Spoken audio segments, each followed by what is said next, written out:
కుటుంబాలు ఆశ్రయించబడాలి. మీ కుటుంబంలో కష్టాలన్నీ తీరాలి. మీ కుటుంబాల్లో ప్రతి వేదన, ప్రతి లేమి కలిగిపోవాలి. మీ దుఃఖం సంతోషంగా మారాలి. మీ హృదయంలో సమాధానం కావాలి.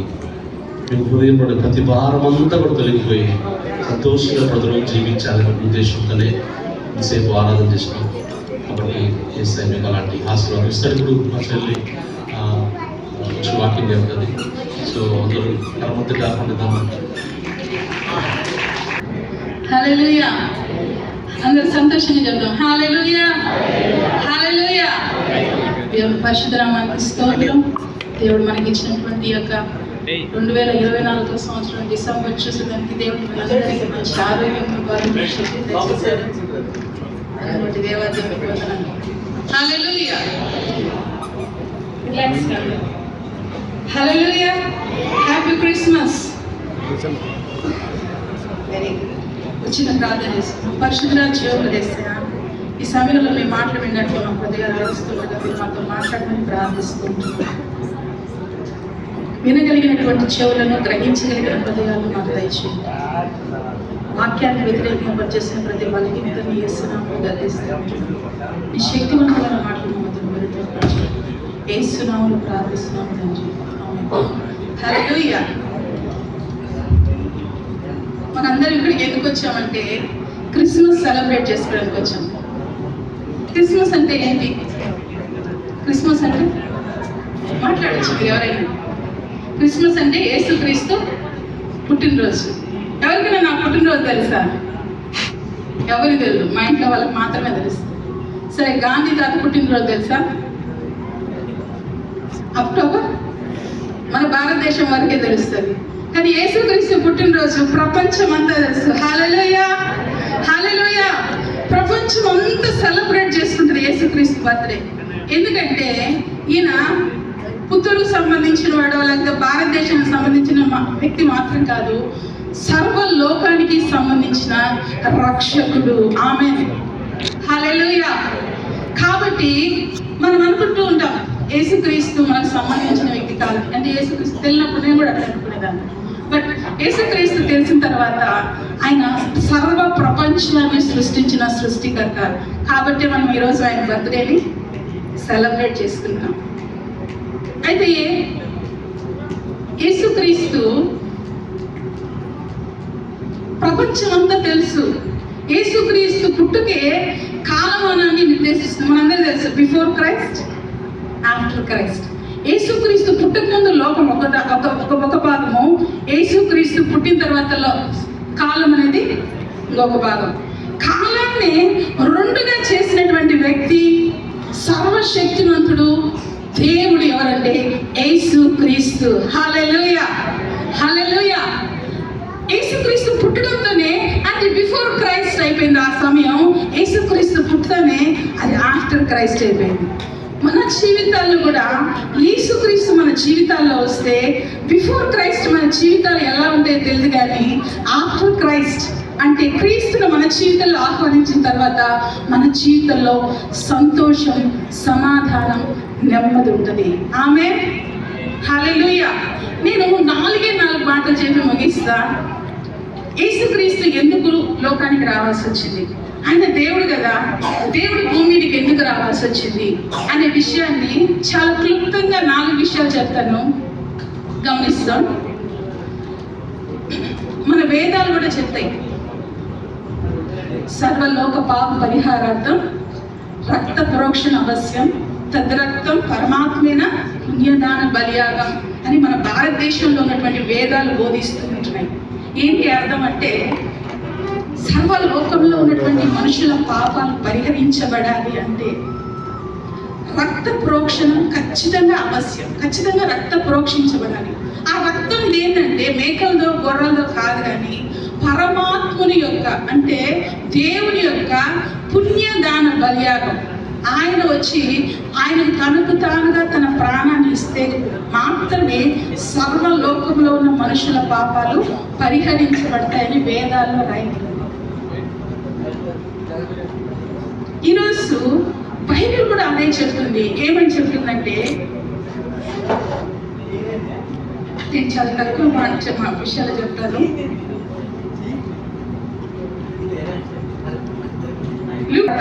మొదటి అధ్యాయం 75వ వచనంలో యేసుక్రీస్తు ఎందుకు వచ్చాడు ఈ లోకానికి అనే విషయాలు 4 విషయాలు చెప్తాను, జాగ్రత్తగా గమనించాలి. ఓకేనా? ఓకే అనే వాళ్ళు చేయొద్దండి. ఓకే, హల్లెలూయా. యేసుక్రీస్తు పుట్టడానికి కలిగినటువంటి కారణాలు 4 నేను చెప్తాను. బైబిల్ ఇలా చెప్తుంది యేసుక్రీస్తు ఎందుకు వచ్చాడు. మనము శత్రువుల చేతిలో నుంచి విడిపించబడి మన జీవిత కాలం అంతా నిర్భయులమై ఆయన సన్నిధిని పరిశుద్ధముగా నీతిగా ఆయన సేవించిన అనుగ్రహించుటకు ఈ రక్షణ కలుగజేసిన లూకా 1వ అధ్యాయం 75వ వచనంలో చెప్పబడింది. మనం శత్రువుల చేతుల నుంచి విడిపించబడాలి. మన జీవిత కాలం అంతా మనము నిర్భయముగా జీవించాలి. ప్రతి మానవుడికి ఎవరో ఒక శత్రువులు అంటేనే మనం మనుషుల్ని జ్ఞాపకం చేసుకుంటాం. శత్రువులు అంటే మనుషులు మాత్రమే కాదు, మనల్ని బాధపరుస్తున్నటువంటి ప్రతి పరిస్థితి, మనల్ని డిప్రెషన్కో, భయానికో, వేదనకో, కన్నీటికో, లేకపోతే మిస్అండర్స్టాండింగ్కో ఏదో ఒకటి గురి చేస్తున్న ప్రతిది కూడా మనుషునికి ఒక శత్రువుగానే ఉంటున్నాయి. అయితే దేవుని వాక్యం యేసుక్రీస్తు ఈ లోకానికి రావడానికి కారణం ఏంటంటే మనం శత్రువుల చేతుల నుంచి విడిపించబడాలి. జీవిత కాలం అంతా నిర్భయముగా జీవించడం కోసం యేసుక్రీస్తు ఈ లోకానికి వచ్చాడు. రక్షణ మనకు ఎందుకు దయచేయబడింది అదే రాయబడింది. రక్షకుడు ఈ లోకానికి రావడానికి ఒకే ఒక కారణం, మన జీవిత కాలంలో శత్రువుల చేతుల నుంచి విడిపించబడాలి. జీవిత కాలం అంతా నిర్భయముగా దేవుని సన్నిధిలో పరిశుద్ధంగా జీవించడం కోసం యేసుక్రీస్తు లోకంకి వచ్చాడు. ఈరోజు ఇక్కడ ఎవరైనా ఎటువంటి శత్రువు చేతిలో, వ్యాధి అనే శత్రువు, భయము అనే శత్రువు, ఆర్థిక సమస్యలు అనే శత్రువు, పాపము చేత బంధింపబడినటువంటి శత్రువు చేత ఉంటే యేసుక్రీస్తు ఆ శత్రువు చేతిలో నుంచి ఈరోజు నువ్వు నమ్మితే దేవుడు ఆ శత్రువు చేతి నుంచి నేను విడిపిస్తాడు. ఆమేన్, హల్లెలూయా. నీ జీవిత కాలంలో నీకు నిర్భయముగా జీవించే జీవితాన్ని అనుగ్రహిస్తాడు. ఈరోజు ప్రతి విషయానికి ఏదో ఒక భయం, అయితే ఆ భయాలన్నింటిలో నుంచి మనల్ని విడిపించగలిగిన దేవుడు యేసుక్రీస్తు మాత్రమే. ఆమేన్, హల్లెలూయా. చెప్పాలి హల్లెలూయా. హల్లెలూయా అంటే పెద్ద అదేదో అర్థం కాని మాట కాదు. సమస్త మహిమ, ఘనత, ప్రభావం దేవునికి. ఎందుకంటే మనకు జీవాన్ని ఇచ్చాడు, మన సజీవ లెక్కలో ఉంచాడు. ఆయన ప్రతిరోజు మనల్ని పోషిస్తున్నాడు, మన మీద సూర్యుని ఉదయింపజేస్తున్నాడు. అందును బట్టి దేవుని నామానికి హల్లెలూయా, హల్లెలూయా.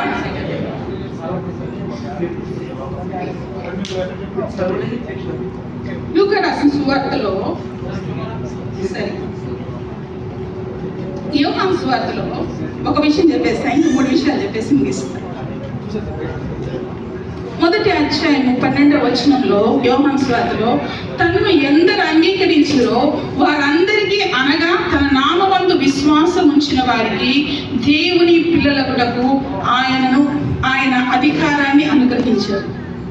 ఇక్కడ చూస్తే ఎవరైతే యేసు ప్రభువుని నమ్ముతారో, అదే అక్కడ రాయబడింది, తను ఎందరు అంగీకరిస్తారో వారందరికీ ఏమని ఆయన అధికారం ఇస్తాడంటే ఆయన పిల్లలకు అధికారాన్ని ఇస్తాడు, అధికారాన్ని అనుగ్రహిస్తాడు. ఈరోజు ఎవరైనా ఇక్కడ యేసు ప్రభుని నేను అంగీకరిస్తాను అని మీ హృదయంలో అనుకుంటే మీ అందరికి ఒక గొప్ప శుభవార్త ఏంటంటే ఆయన పిల్లలకు అధికారాన్ని దేవుడు అనుగ్రహిస్తూ ఉన్నాడు. ఆమేన్. ఎవరు కూడా దేవునికి పిల్లలుగా మార్చబడలేమండి. మనం దేవునికి పిల్లలకి ఇప్పుడు నేను ఒక వ్యక్తి వాళ్ళ బిడ్డగా నేను మారాలంటే ఇట్స్ ఇంపాసిబుల్. కానీ దేవుడు ఒక గొప్ప అవకాశాన్ని ఇస్తున్నాడు. ఎవరైతే ఆయన అంగీకరిస్తారో, ఎవరైతే ఆయన విశ్వసిస్తారో వాళ్ళకి ఆయన ఒక అధికారాన్ని ఇస్తాడంట. ఏంటి అధికారం అంటే తన పిల్లలకు అధికారాన్ని ఆయన మనకు అనుగ్రహిస్తాడు. ఆమేన్, హల్లెలూయా. నేను 3 అనుగ్రహాలు చెప్తా. ఎంతమంది దేవుడి అనుగ్రహం కావాలా వద్దా? కావాలి కదా, చెప్పాలి. చెప్తేనే మాట్లాడండి. అందరం దేవుడికి ఎందుకు వెళ్తాం? ఆయన అనుగ్రహం కోసం వెళ్తాం. దేవుడు మనల్ని అనుగ్రహించాలి. యేసుక్రీస్తు కూడా ఈరోజు 3 అనుగ్రహాలు మీకు ఇవ్వాలని ఇష్టపడుతున్నాడు. మొదటిది, ఆయన అంగీకరిస్తే ఆయన పిల్లలయ్యేటువంటి అధికారాన్ని మీకు అనుగ్రహించి పంపిస్తాడు. ఆమేన్. హల్లెలూయా, హల్లెలూయా. ఇంకొక అనుగ్రహం చెప్తాను. అది యోహాను సువార్త 3వ అధ్యాయం 16వ వచనంలో రాయబడి ఉంటుంది. దేవుడు లోకాన్ని ఎంతో ప్రేమించాడు కాగా ఆయన తన అద్వితీయ కుమారునిగా పుట్టిన వాని యందు విశ్వాసముంచు ప్రతివాడు నశింపక నిత్య జీవము పొందినట్లు ఆయననే మనకు అనుగ్రహించాడు. ఆమేన్. రెండో అనుగ్రహం ఏంటంటే, దేవుడు ఈ అనుగ్రహాలను ఎందుకు ఇస్తున్నాడంటే మనల్ని ప్రేమించాడు. లోకాన్ని ప్రేమించడం అంటే భూమిని, చెట్లని, పక్షుల్ని కాదు దేవుడు ప్రేమించేది. ఈ భూమి మీద ఉన్న మనుషుల్ని ప్రేమిస్తాడు. లోకాన్ని ప్రేమిస్తాడంటే చాలా మంది ఏదో లోకం అంటే నాకు సంబంధించింది కాదనుకుంటారు. లోకంలో నిన్ను దేవుడు ప్రేమిస్తున్నాడు. అందుకే ఇక్కడ రాయబడిన దేవుని వాక్యంలో దేవుడు లోకాన్ని ఎంతగా ప్రేమించాడు అంటే ఇక్కడ రాయబడింది, ఆయన అద్వితీయ కుమారునిగా పుట్టిన వాటిలో విశ్వాసం ఉంచితే వాళ్ళు నశింపక నిత్య జీవము పొందేటువంటి అనుగ్రహాన్ని దేవుడు దయచేశాడు. అందరికీ తెలుసు నిత్య జీవం అంటే తెలుసా తెలుసా? మనందరం కూడా పరలోకం, ఏమంటారు, హెవెన్. దానికోసం అక్కడ ఉండే వాళ్ళంతా నిత్యము జీవిస్తారు. ప్రతి ఒక్క మనిషి విశ్వాసం ఏంటంటే ఈ లోకంలో మంచిగా జీవిస్తే నిత్య జీవం పరలోకానికి వెళ్తాం, మనం ఈ లోకంలో చెడుగా జీవిస్తే నరకానికి వెళ్తాం అన్న ఒక చిన్న నమ్మకంతోనే జీవిస్తూ ఉంటాం. అయితే నిజంగా ఆ నమ్మకంలో ఉన్నటువంటి సత్యం ఏంటంటే, ఎవరైతే యేసుక్రీస్తుని నమ్ముతారో, యేసుక్రీస్తుని విశ్వసిస్తారో వారికి దేవుడు నిత్య జీవాన్ని అనుగ్రహించి ఉన్నాడు. ఆమేన్. మూడో విషయం చెప్పి ముగించేస్తాను.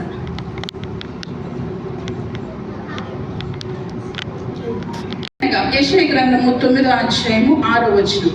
ఏలయనగా మనకు శిశువు పుట్టెను, మనకు కుమారుడు అనుగ్రహించబడెను, ఆయన భుజం మీద రాజ్యభారం ఉండెను, ఆయన ఆశ్చర్యకరుడు, ఆలోచనకర్త, బలవంతుడైన దేవుడు, నిత్యుడగు తండ్రి, సమాధానకర్తయగు అధిపతి అతనికి పేరు పెట్టబడును. ఆమేన్. హల్లెలూయా. ఇక్కడ చూస్తే మనకు శిశువు పుట్టాడంట, మనకు కుమారుడు అనుగ్రహించబడ్డాడంట. చాలా మంది మన ఒక సామెత చెప్తా ఉంటారు, అందరూ వినే ఉంటారు, పున్నా నరకం నుంచి తప్పించేవాడు పుత్రుడు అని. తెలుసా ఎవరికైనా ఈ సామెత? అయితే ఒకవేళ మనకు అబ్బాయి పుట్టలేదు అనుకోండి, మనం నరకం నుంచి తప్పించబడమా? తప్పించబడమా? పున్నామ నరకం నుంచి తప్పించేవాడు పుత్రుడు. అవునా?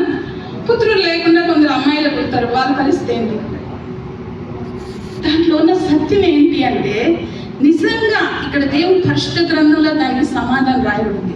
ఆ యొక్క నరకము నుంచి తప్పించేటువంటి కుమారుడు ఇక్కడ మనకు అనుగ్రహించబడ్డాడు. హల్లెలూయా. ఆ కుమారుడే యేసుక్రీస్తు.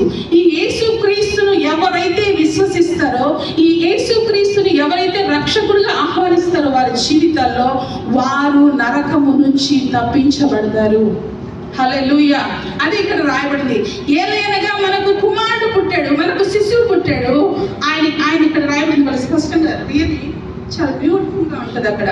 మనకు శిశువు పుట్టాడు, మనకు కుమారుడు అనుగ్రహించబడ్డాడు, ఆయన భుజముల మీద రాజ్యభారం ఉంటుంది, ఆయన ఆశ్చర్యకరమైన కార్యాలు నీ జీవితంలో చేస్తాడు, ఆలోచనకర్తగా నేను నడిపిస్తాడు, నీ జీవితంలో బలమైనటువంటి దేవుడుగా ఆయన ఉంటాడు, ఆయన నిత్యుడగు తండ్రిగా ఉంటాడు.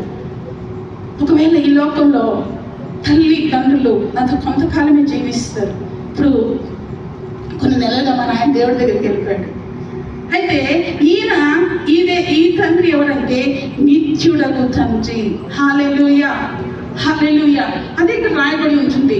మన దేవుడు ఎటువంటి దేవుడు అంటే నిత్యుడగు తండ్రి, సమాధానకర్తయగు అధిపతి. ఇవన్నీ మన జీవితంలో చేస్తాడు. ఈ కుమారుణ్ణి కన్నా ఈరోజు నీ జీవితంలోనికి ఆహ్వానించుకోగలిగితే ఆ నరకం నుంచి తప్పించి మీకు నిత్య జీవాన్ని అనుగ్రహిస్తాడు. ఆయన పిల్లలకు అధికారాన్ని అనుగ్రహిస్తాడు. ఆయన నిత్యుడగినటువంటి తండ్రిగా, సమాధానకర్త అయినటువంటి అధిపతిగా, ఆశ్చర్య కార్యాలు నీ జీవితాల్లో చేసేటువంటి దేవుడుగా, బలవంతుడైనటువంటి దేవుడిగా నీతో నడుస్తాడు. అయితే choice is yours, no force. ఎటువంటి ఫోర్స్ లేదండి, చాయిస్ ఇస్ యువర్స్. ఈరోజు నా చేతిలో నా పర్స్లో ఏటీఎం కార్డు ఉంది, బట్ నాకు తెలియదు దీంట్లో ఏటీఎం కార్డు ఉంది. నాకు ఇప్పుడు అర్జెంటుగా ఒక 1000 రూపీస్ కావాలి. నేను సెర్చ్ చేస్తా ఉన్నా, నాకు దొరకట్లేదు 1000 రూపీస్. బట్ నాకేం తెలీదు, నా చేతిలో ఏటీఎం కార్డు ఉందని తెలియదు. అది దాన్ని యూజ్ చేస్తే నాకు 1000 రూపీస్ వస్తుందన్న విషయం నాకు తెలియకపోవడం ఏంటంటే సత్యాన్ని నేను గ్రహించలేదు. అంటే నా దగ్గర ఏటీఎం కార్డు ఉంది, దీన్ని యూజ్ చేస్తే నాకు డబ్బులు వస్తాయి అనేటువంటి ట్రూత్ నాకు తెలియదు. కాబట్టి నేను ఇప్పుడు ఎలా ఉన్నా, టెన్షన్తో ఉన్నా, భయంతో ఉన్నా. ద సేమ్ వే మనం సత్యాన్ని గ్రహించాలి. ఆ సత్యము మనల్ని స్వతంత్రులుగా చేస్తుంది. ఎక్కడి నుంచి స్వతంత్రులుగా చేస్తుందంటే శాపము నుంచి, పాపము నుంచి, రోగము నుంచి, వేదనకరమైన స్థితిలో నుంచి మనల్ని స్వతంత్రులుగా చేస్తుంది. ఏంటి ఆ సత్యం అంటే యేసుక్రీస్తు. ఆయన అంటాడు, నేనే సత్యము, నేనే మార్గము, నేనే జీవము. సత్యమే యేసయ్య, యేసయ్యే మార్గము, ఆయనే జీవము. ఇంకా సత్యం, నిజమైన సత్యం, ఆ రియల్ ట్రూత్ ఏంటంటే Jesus Christ is the truth. ఆ సత్యాన్ని మనం ఎరిగినట్లయితే మనం ఇంకా అన్ని మనకి పొందుకోగలమండి. ఎట్లా నా చేతిలో ఏటీఎం కార్డు ఉన్న సత్యాన్ని నేను గ్రహిస్తే అయితే నేను ఎంతనే నా దాంట్లో ఉన్నది నేను డ్రా చేసుకోవచ్చు. ఆ సత్యాన్ని నేను ఎనగనంత వరకు నాకు ఆకలిస్తున్నా నేను తిన్ను, నాకు డబ్బులు అవసరమైనా నేను కాముకుంటా. ఎందుకంటే నాకు ట్రూత్ తెలియదు, నా దగ్గర ఏటీఎం కార్డు ఉందని. The same way Jesus Christ is here. యేసయ్య మన మధ్యలో ఉంటున్నాడు. ఆ సత్యాన్ని మీరు గ్రహించగలిగినట్లయితే, ఆ సత్యాన్ని మనం విశ్వసించగలిగినట్లయితే ఈరోజు ఆ సత్యము నీకు తండ్రిగా మార్చబడతాడు. ఆయనే చెప్పాడు, నా పిల్లలయ్యే అధికారాన్ని ఇస్తాను. ఎవరైనా ఈరోజు ఆయన పిల్లలయ్యేటువంటి అధికారాన్ని పొందుకోగలిగితే, ఆయన అధికారాన్ని పొందుకోవాలి అనుకుంటే ఆయన నమ్మడం ఒకటే. లోకాన్ని ఈరోజు 2 ఆశలు ప్రతి ఒక్క మనిషికి ఉంటాయి. దేవుడికి పిల్లలుగా జీవించాలంటే ఎవరికి ఇష్టం ఉండదండి? ఈ దేశ అధినేతకి కుమారుడుగా కుమార్తెగా ఉండాలి అంటే ఎవరికి ఇష్టం ఉండదు? ఖచ్చితంగా అందరికి ఇష్టం ఉంటుంది. మరి సర్వశక్తిమంతుడైన దేవునికి పిల్లలుగా మారేటువంటి అవకాశాన్ని దేవుడు ఈరోజు మనకి ఇస్తూ ఉన్నాడు. హల్లెలూయా. నేను ఎందుకన్నా ఎక్కువ సమయాన్ని తీసుకొని కానీ ఒకే ఒక్క నిమిషంలో ఎనీబడి ఎవరైనా ఈరోజు క్రీస్తుని మీ జీవితాల్లోనికి ఆహ్వానించాలనుకుంటే, యేసయ్య నా జీవితాల్లోనికి రండి అని మీరు అడిగినట్లయితే ఈరోజు ఆయన పిల్లలకు అధికారాన్ని దేవుడు నీకు అనుగ్రహిస్తాడు. ఆయన నీ కోసం పరలోకంలోంచి భూలోకానికి వచ్చాడు. ఆయన నీ కోసం కల్వారి శిలలో చనిపోయాడు. చనిపోయి ఆయన సమాధి చేయబడ్డాడు. సమాధి చేయబడిన ఆయన 3వ రోజు తిరిగి లేచాడు. ఈరోజు ఆయన పరలోకంలో ఉన్నాడు. నిన్ను నన్ను పరలోకానికి తీసుకెళ్లే మార్గాన్ని వేసెళ్ళాడు. ఈరోజు ఆయనతో ఆ యొక్క సత్యాన్ని ఎరిగినట్లయితే ఆ దారిలో మనం కూడా ప్రవేశించి ఆయన రాజ్యంలో చేరగలం. ఆమేన్. చిన్న ప్రార్థన చేసుకుందాం. ఎవరైనా ఈరోజు శత్రువులు, భయం, వేదన, వ్యాధి, కన్నీరు, దుఃఖం ఉందేమో, దేవుడు ఈరోజు నీ శత్రువుల చేతిలో నుంచి నిన్ను విడిపించి నీ జీవిత కాలం అంతా నువ్వు నిర్భయముగా